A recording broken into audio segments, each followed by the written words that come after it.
January 14th, 1942, midnight water off Long Island rolls under a winter sky. The air bites. The sea hisses against a steel hull moving slow and sure. A periscope winks above the swell, then steadies, then drinks the horizon. Far away, New York glows like a promise and a mistake. Boardwalk bulbs and hotel signs paint a bright ribbon along the shore. Those lights carve sharp silhouettes in the black Atlantic. In the lens, an eastbound oil tanker slides across that glowing backdrop like a paper cutout. The ship is heavy with fuel and sleep. Men on watch pace tight circles against the cold. A cook cools his hands against the porthole glass and thinks of coffee. The name on the stern is Norness, and her bow lifts and falls as if breathing. She is not alone on this coast tonight, but she sails alone. No escort, no friendly wake, just the faint comfort of American lights, just weeks after Pearl Harbor, still burning like nothing has changed. In the U-boat's control room, red lamps stain faces and gauges. Orders travel softly, then click into motion, bearings settled. Distance judged by habit and luck. Patience stretches thin as wire. The commander is Reinhard Hardegen of U-123, a lean figure with a notebook mind. He has crossed the winter Atlantic to hunt in waters he has only studied on maps. Now, the coast itself helps him. He can see the tanker because America will not turn out the lights. The tube crews move like a single animal with many hands. Valves open. Compressed air hisses. A final correction brings the crosshairs snug against the tanker's shadow. The boat holds its breath. And then the command comes, even and quiet. Fire 1, fire 2. The U-boat shudders as the torpedoes leap away into the black. Hardegen lowers the scope and listens to the second stretch. The crew counts in their heads as the Atlantic swallows the wakes. Somewhere ahead, two white lines race unseen toward steel and oil and men with families. On the Norness, the helmsman watches the shoreline and thinks the coast makes him safe. He never sees the first torpedo until the ocean lifts under him with a violent, rising roar. Impact rips through the tanker's flank. The ship answers with a scream of tearing plates. The second blow follows like a finishing hammer. Fuel surges, burns, and blooms upward. A sheet of fire climbs into the sky and folds back on the sea. The smell of hot oil and salt floods the night as if the ocean itself caught fire. Men stumble and shout in the orange glare.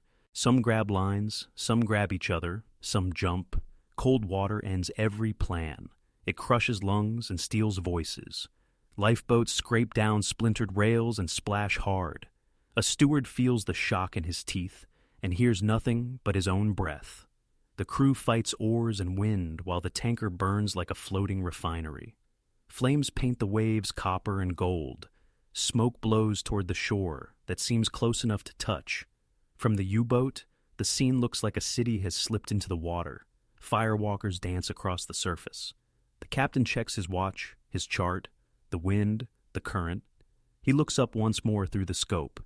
He sees people, not targets, for a heartbeat too long. Then training returns. There are other ships out here. This is only the first. Along the beaches, small crowds gather in coats and pajamas. They point toward the glow and ask each other if it is a drill. They smell the oil on the wind, and some understand at once. The war has arrived without ships of our own to meet it. The war has found the lane between our lights and our pride. This strike is not an accident of weather or fate. It is the opening punch of Operation Drumbeat, a quiet plan with a loud result. Long-range U-boats have crossed a winter ocean to exploit a coast that believed distance was defense. America's guard is thin. Convoys along these shores are not yet routine. Patrol aircraft are few and spread like seed on stone. The shoreline is bright when it should be black. In that gap between belief and preparation, the enemy thrives. Burning fuel slaps the bow of a rescue craft pushing out from a harbor. The coxswain tastes gasoline on his tongue and keeps going. He knows the cold will finish what the blast began if he is late. He steers by the light of our own cities, reflecting from a sea on fire. Somewhere behind him, hotel lobbies glow as if it were any other night. Somewhere ahead, a radio operator clutches a key with numb fingers and sends one more burst into the dark. Weeks after Pearl Harbor, the East Coast is learning in real time how a modern war reaches across water. Men pay the tuition with steel and oil and breath they cannot keep. The lesson is brutal and correct. Light can be a weapon, or an invitation. Tonight, it is an invitation. Tonight, it marks our ships like targets in a gallery, framed by the comfort we refuse to dim. Ships will burn off New Jersey and the Carolinas. They will burn within sight of boardwalks and winter dunes. Dozens will follow, then hundreds across months that feel like years. Oil will slick beaches. Beachgoers will watch black smoke stack above the horizon and think of suns at sea. Questions will crowd city halls and naval desks. Where are the escorts? Why are the lights on? When does the bleeding stop? Before we answer, take one breath with the men in that lifeboat. Hear the hiss of cooling metal. Hear waves slap the hull of a ship that will not live to see morning. Watch the U-boat sink back into the dark, already turning to new prey. Feel the heat on your face as the wind shifts, then the sudden cold when it shifts again. The ocean asks no one's permission, and the war respects no coastline. If you want more wartime what-ifs and battlefront truths, subscribe to What If Wars. New stories arrive with the tides. This is the first chapter of a hard lesson. We will follow the boats as they multiply. We will follow the delays and the debates that cost lives. We will follow the moment the lights finally go out, and the moment the ships finally sail together. Because the real question is larger than one tanker and one night. How do you defend an ocean when the enemy is already here? January becomes a corridor of opportunity, and 5 hunters slip through it.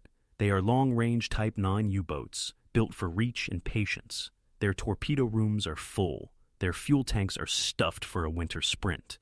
They point west and vanish into North Atlantic weather, riding swells like dark whales that breathe steel. Hardegen and U-123 is the name people will remember. He studies bearings like a jeweler studies light. He keeps his crew quiet, steady, precise. South of New York, he glides along shipping lanes that never imagined company. Smoke plumes mark tankers long before masts appear. The coast gives him silhouettes. The current gives him timing. The night gives him cover. Another prowling shape follows the same textbook and the same wind. U-66 under Richard Zapp paces the eastern seaboard with cold focus. He ticks off positions and speeds and depths. He prefers economy. No wasted shots, no unnecessary risks. When the sea is empty of escorts, a U-boat commander can afford to be strict with himself. The opening tally grows faster than rumor can travel. In the first weeks, roughly 25 ships die, around 156,000 tons gone. Many are oil carriers bound from Texas and the Caribbean, feeding factories and fleets. Oil is blood in 1942. A single tanker equals a dozen smaller freighters. Hit one, and the coast bleeds for weeks. Why does it work so well? Ships still sail alone, trusting distance more than doctrine. There is no coastal convoy system to hide weak vessels among strong ones. The shoreline is lit like a guidebook, framing every target in clean relief. Anti-submarine air cover is thin and scattered, learning its job as it flies. Coordination is a wish more than a habit this early after December 7th. Night teaches the classic firing solution. A slow circle, a reading on the gyro compass, a second reading that confirms speed, a clamp on nerves while the track angle settles, then compressed air and a soft kick, second stretch, then collapse into wreckage and fire. The U-boat's trim changes under the crew's feet. The captain writes a single line in his log and looks for the next silhouette. Daylight offers different math when the risk is low. A merchantman steams alone off New Jersey at noon. The sea is flat as a road. No aircraft hiss overhead. The U-boat surfaces at range and brings the deck gun alive. Shells walk up the hull like a cruel staircase. The captain raises a flag that means abandon ship. He watches lifeboats swing away, then puts more rounds into steel until the vessel stops arguing. Farther south, Cape Hatteras becomes a beacon for predators and victims alike. Currents converge. Weather shuffles fog and clear air like cards. Traffic squeezes near shoals and turns predictable. U-boats sit in the bends of those sea roads and wait. They always prefer a ship turning, a ship constrained, a ship that must pick a course and keep it. On a bridge at dusk, a merchant captain faces a small choice with large teeth, hard rudder to spoil the firing solution, or slow down to lower wake and noise. There is no time to ask the book. He chooses speed and zigzags hard. A torpedo passes a ship length ahead, boiling a track that looks insulted. The second torpedo arrives with better luck. Men run, orders sound like prayers. The ocean decides who lives. The radios are busy after dark. Short bursts leap from saltwater to sky to Europe. Positions, tonnage, fuel states. Proceeding is ordered. Area still profitable. In Berlin, plots creep across maps like advancing routes. The reports read clean and victorious. They promise more tonnage, more pressure, and more boats committed. The hunting grounds widen beyond New York and Long Island. Boats test the Jersey Capes, then the inlets of the Chesapeake approaches. They taste the waters off Cape Hatteras, and do not forget the flavor. They extend their reach day by day, mile by mile, night by bright American night. The pattern is simple. The results are brutal. And the message home is always the same. Send more. The war's hardest fight for a while is paperwork and pride. Offices glow late while peers glow brighter. Memos argue with distress calls. Admirals weigh ideals against weather and steel. The old peacetime reflex says, independent rooting will be fine. The new reality, written in fire on the horizon, says otherwise. Minutes matter, yet meetings multiply. Convoys sound simple on paper and difficult in a busy harbor. Harbor masters picture traffic jams stretching from quay to seabuoy. Ship owners fear delays that choke profit and delivery. Escort commanders count holes and come up short. Patrol squadrons beg for aircraft, for parts, for fuel, for training hours. There are more problems than answers and more flames than arguments can explain away. Still, pressure moves even the stiffest wheel. By early February, planning for coastal convoys gains a spine. Around February 12th, orders start to frame routes, timings, and duties. Nothing elegant, nothing instant, but something real. Staff officers draw lines along the coast and name them like newborns. Escort groups form from whatever can steam and shoot. Cutters, yachts with guns, fresh-built corvettes still smelling of paint. Blackouts begin as talk, then as compromise, and finally as policy. City councils fight the dark like it's bad luck. Hotel owners dim signs and grumble over empty rooms. Families tape windows in crisscross patterns and feel suddenly enlisted.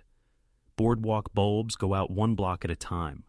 Up the coast and down, the shoreline's bright necklace turns into a shadow. Night walks different when the lights go. A fisherman hears breakers before he sees them and trusts memory more than maps. A bus driver eases around a corner he once took too fast. Lovers on benches learn the shape of faces by touch. The darkness feels like an inconvenience until the next morning brings news from offshore. Then it feels like respect. Cape Hatteras earns a new, cruel nickname, Torpedo Junction. It is a place where currents collide and ships must choose narrow water. People climb dunes and watch flames bloom just past the bar. They stand with hands in their pockets and feel useless. They count lifeboats through binoculars that shake in cold wind. The smell of oil pushes across the sand and stays in coats for days. In a small station radio room, a young operator keeps a hand on the key to feel its warmth. He tracks time by coffee gone cold. He counts gaps between static bursts like a metronome of dread. SOS blips stumble in from 5 directions, then 3, then 1.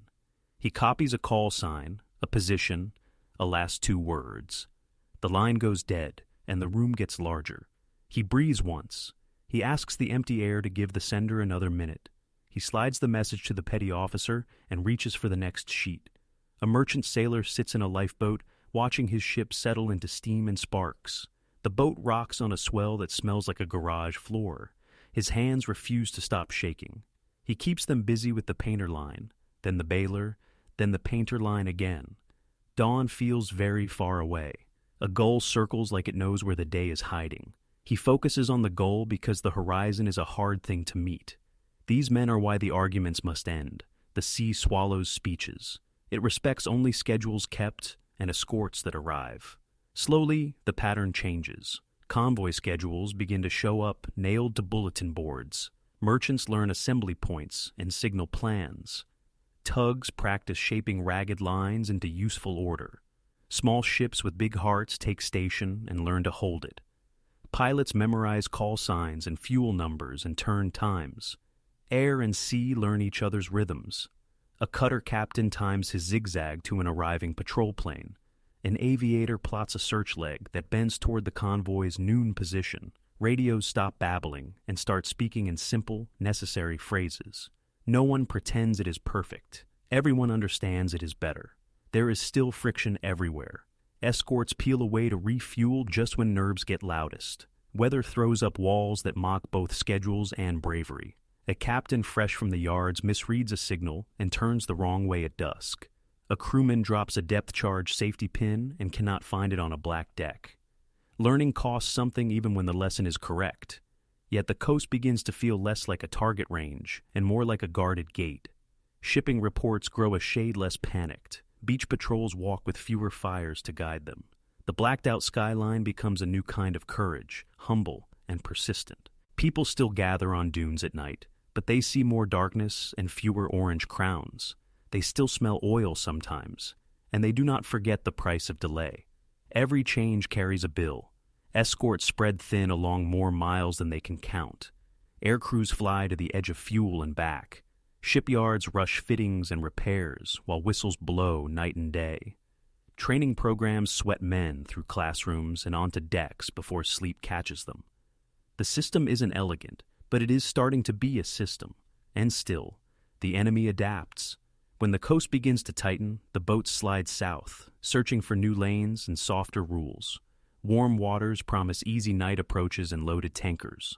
Refinery islands glow like prizes. Gulf ports feed a nation that cannot slow its machines.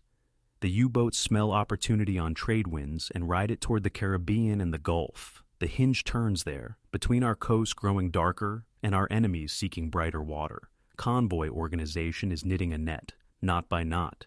Air patrols begin to stitch the gaps. The kill curve will bend, but not before the war redraws its local map. Southward, the ocean opens like a door left on a latch. The hunters push through, and the next chapter waits in heat and moonlight. Winter gives way to warmer seas, and the hunt slides south. From January through mid-1942, the boats push into the Caribbean and the Gulf. They nose along the Bahamas, then slip between Cuba and Florida under a bright moon. Tankers move like slow arteries across warm water. Defenses lag behind the weather, and the season favors the patient. The shock arrives at Aruba in February 1942. U-126 surfaces near the refineries that feed half a hemisphere. Shells arc toward tanks and piers, while searchlights claw at the night. Workers duck behind drums that hold a continent's fuel. Fire reaches for the sky and finds it. That blast echoes across islands and boardrooms, saying the war is at the door of America's gas pump. After that, the pattern spreads like heat. Out in the Florida Straits, the tanker Pennsylvania Sun takes a torpedo and lives through it. Black smoke climbs over a blue sea, and her crew fights fire and fear with equal will. Near Aruba, the Pedernales suffers and limps, proof that even a wounded tanker can become a warning buoy. South by east, off Trinidad, a freighter staggers after a night attack and vanishes by morning. The Gulf listens and learns the new sound of trouble. By mid-1942, the scale becomes hard to say without pausing. Hundreds of ships are gone in home waters. More than 3 million tons erased from ledgers and lives. The figure lands like a weight. About 585 ships lost through July, the sum of small names and big tankers, and the quiet in between. Every captain knows someone in that number. Every dock worker has loaded a ship that never tied up again. Warm water helps the boats, and so do habits that die slowly. Convoys take time to arrange over long distances. Escorts refuel far from the lanes they must guard.